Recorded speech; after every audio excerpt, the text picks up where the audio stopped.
Well, welcome back, ladies and gentlemen. This is Rocky Dhir with Texas Bar TV at the 2016 State Bar of Texas annual meeting. Next to me here today, we've got Liz DeLoya. She's been a long-time supporter of our adaptable lawyer track. She's spoken many times, and she's got a fascinating story. But let's first find out a little bit more about Liz, because one of the things I love about this annual meeting is you get to catch up with old friends. You get to see people you haven't seen in a while, and you get to meet some very amazing new people. And so Liz and I have known each other a long time.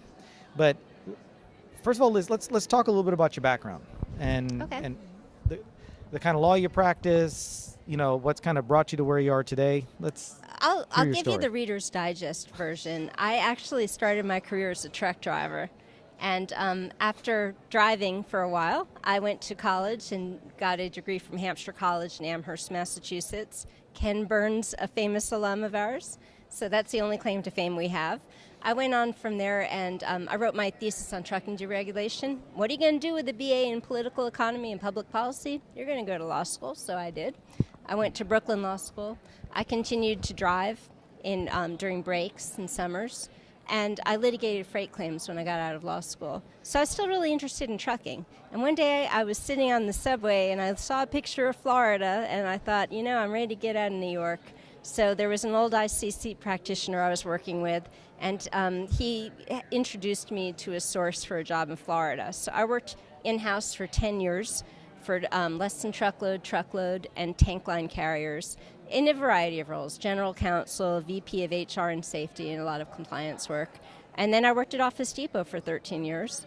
I did employment law and also HR there. And then I was also a VP of HR at a local mortgage company. So all through that, I worked with a lot of hourly employees.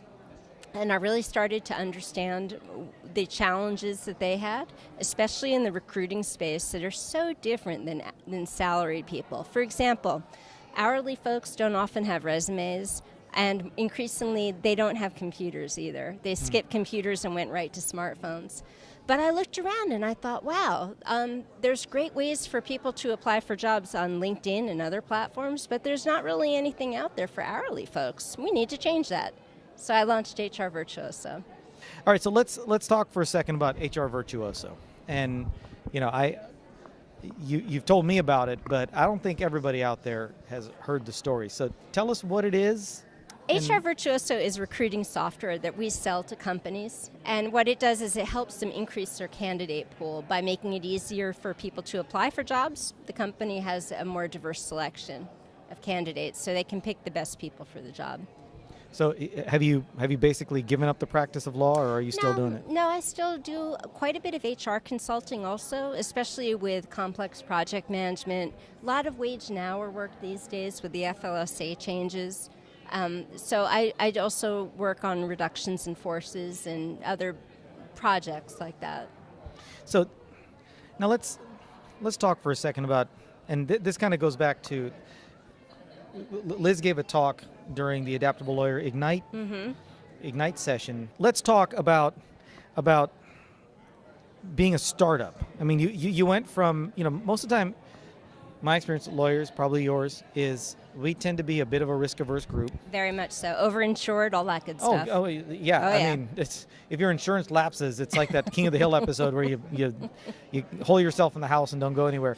So how did you make that leap, and what do you think other lawyers who may be secretly wanting to become business people, what can they learn from it? Well, I think it's important. You taught me early on to have a good amount of cash to fund this, and you were absolutely right. It can realistically take a couple of years before you're able to take a paycheck. It may even take longer. And then when you're talking about development, that's a whole other piece, because it's like building a house, and it can cost as much as building a house, really. So I think it's important to try things, vet your idea. We talked about that during my Ignite presentation.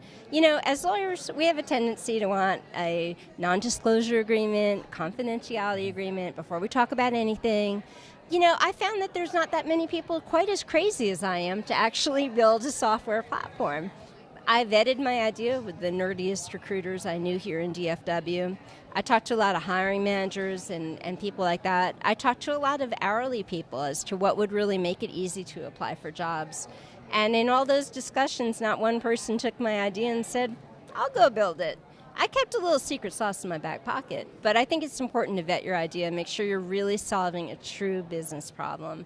You know, Rocky, we hear about startups that make millions of dollars on Snapchat and other lifestyle type of apps, but those are the exceptions. Most people make more money on the business side. So when you're solving a real problem, the world is yours. Well, that's a great message, and one that I think a lot of lawyers need to hear about. Are there other problems maybe that you think need to be solved? Is there something out there that's kind of an underserved market that you think lawyers ought to be thinking about? I think there's opportunities in the practice of law to streamline maybe processes and documents and things like that. You know, the sky's the limit. If you can dream it, we can build it. There's no doubt about it. So is your long-term plan to continue with kind of practicing and consulting and also having the software business, or are you eventually going to transition and be full-time CEO of HR Virtuoso? Well, I am full-time CEO right now. I'm fortunate enough to have just signed a major contract with DMN Media, and what they'll be doing is working with advertisers on digital advertising and also social media advertising. We call it programmatic recruiting. And we'll act as the catcher's mitt for all that advertising. So we're hoping to grow that business and expand. So yeah, I mean, eventually I probably will hang up the HR consulting and do this predominantly, but for now, I still like having a hand in employment law. Well, Liz, it's been a pleasure. Your talk was phenomenal, and for those of you that are maybe thinking about making that leap into entrepreneurship, Liz can tell you from the front lines what it's been like. Come and reach out to me. I mean, don't be shy. Give me a call or link in with me because, you know, I'd love to share the ups and downs and everything in between.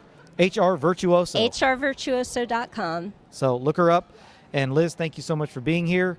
Thank you guys for watching. And for those of you that have attended State Bar Annual Meeting 2016, we're glad to have you here. Those of you that missed it, we hope to see you next year. Ladies and gentlemen, this is Rocky Dhir for Texas Bar TV. We'll see you next time.